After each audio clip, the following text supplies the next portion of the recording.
When you mentioned about the Ethiopian World Federation, it has a constitution. It has a constitution. Black People's Constitution ordained by the only sovereign of the only sovereign African country, again, Ethiopia, through the sovereignty of His Imperial Majesty. So yes, sir. What is the significance of this organization possessing that? Possessing this? A constitution. This allows us to rule and govern ourselves without having any outside foreign interest in the political structure and social structure of our nation.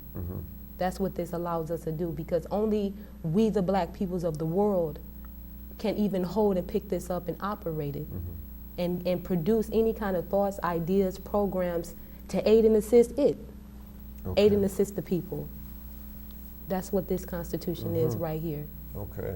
And it's a sovereign document ordained by the sovereign of Ethiopia. It's a serious document. It's a very serious document. Right. I just wanted to highlight that for some of our viewers, just so they can be aware that when we're speaking about the Constitution, that we were reasoning about the Ethiopian World Federation Incorporated has a constitution. Okay, you were going to read some of the aims and objects of that that's in the same constitution. Yes. And if you can honor us. Always have to read the preamble first. We, the black peoples of the world, in order to effect unity, solidarity, liberty, freedom, and self-determination, to secure justice and maintain the integrity of Ethiopia, which is our divine heritage, do hereby establish and ordain this Constitution for the Ethiopian World Federation Incorporated. And we have very detailed aims and objectives to the Federation.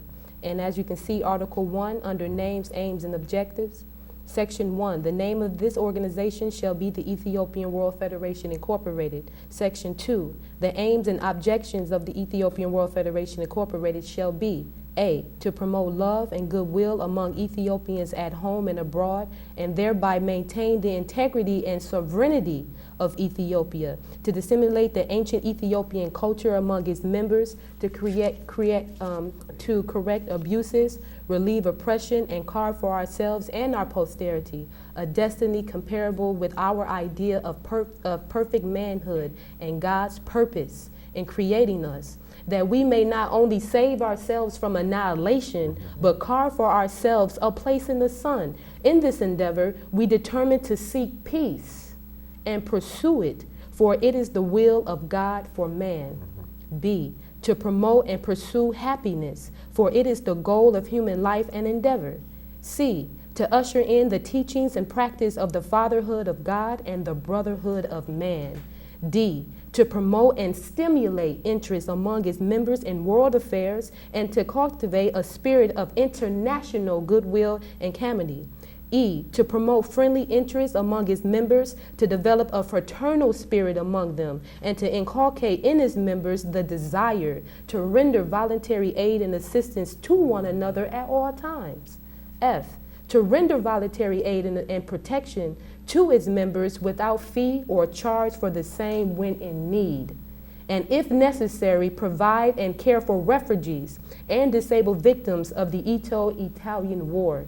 G, to give concrete material and voluntary aid without fee or charge for the same to all such refugees and disabled victims, and to raise funds by voluntary subscription for the purpose of affirmation. There should be no charge or fee, beneficiary tax, or other assessments upon the members of the Ethiopian World Federation Incorporated, except for dues provided for in the Constitution and bylaws of the Ethiopian World Federation Incorporated. H, to encourage its members to develop interest and pride in democratic institutions and to promote democratic principles and ideas. May God help us to accomplish these aims and these ideas. And then it goes on to say that the Federation is international in scope. The headquarters must be in New York City, in the United States. The official colors are of course, the colors of Ethiopia, which is green, gold, and red. And it also states some very key things in terms of dealing with the Federation, because the Federation is solely to aid and assist black people, African people, by any means necessary. So there's also sections in here, like Section 7 says nonpartisan character. That means that you cannot hold a partisanship to another group, a thought, or idea that crashes down on the Federation's aims and objectives. All right. You see, in those aims and objectives is simply our humanity, our dignity, our pride, how we relate to one another. It's our morals and our character. So if you are holding partisan to something to crash down that, then you cannot even pick this up, because in essence, that's something else. That's not Federation. So also too, for membership, it does consist of we the black peoples of the world. And I was making mention earlier to rise a local, it takes 25 desiring members, 25 desiring people to rise a local. And in rising that local. So when you speak of members, what are some of the requirements of to be a member? Because it says, I heard you say that it's membership is for the black peoples of the world.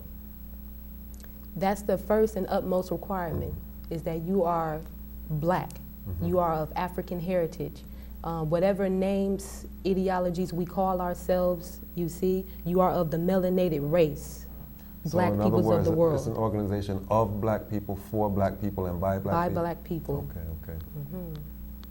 I think we really need that. What? I think we really need that. In the sense that Yes, these people have their own things. It's natural. Yep. It's natural. It says natural. It's natural to take care of your own business and your own affairs. It's Mhm. natural. I mean, you don't see cats raising dogs. That's right. No, you don't really see that, not in a natural sense. No, So no, it's no. natural. And to give a strong word sound to the nation, we can see all over the world that there are certain things in place that are not for our interests as African people. We have the largest continent with the most resources, the most natural gases, all of the diamonds, the gold, the spring waters, all the herbs of the land. We have everything. So you have other groups, we can even call them other families, our families around the world that do not have our interests in hand. And they're keeping our minds cloaked and blind, having us chase this idea of some kind of reality they impose, a 9 to 5. I got to get this degree to do this. I have to go out and get this to have that. Does it matter your religion? In the or- Federation? Yeah, does it matter no. your religion? And the stuff reason, like- no, the Constitution says we the black peoples of the world, and both male and female are eligible for office. So it is nonpartisan in any character. It does not matter what your language is, your religion, where you're born, where you're not born, how you're educated. If you're not educated, it does not matter on any of those things. And then black people's waking up, we were called that we've always had many languages. We've always had many different religions. We've always had many different dress and culture and wares, and we never allowed those things to interfere with our interests of developing, building our land. So why should we allow those things to occur now? All of those things was, I'm going to say it, infiltrated in to keep us divided among ourselves, while another higher program is up above us, governing us. It takes us to have a passport to leave this country. Why? We have to have a driver's license to drive around. Why? Because there's a governing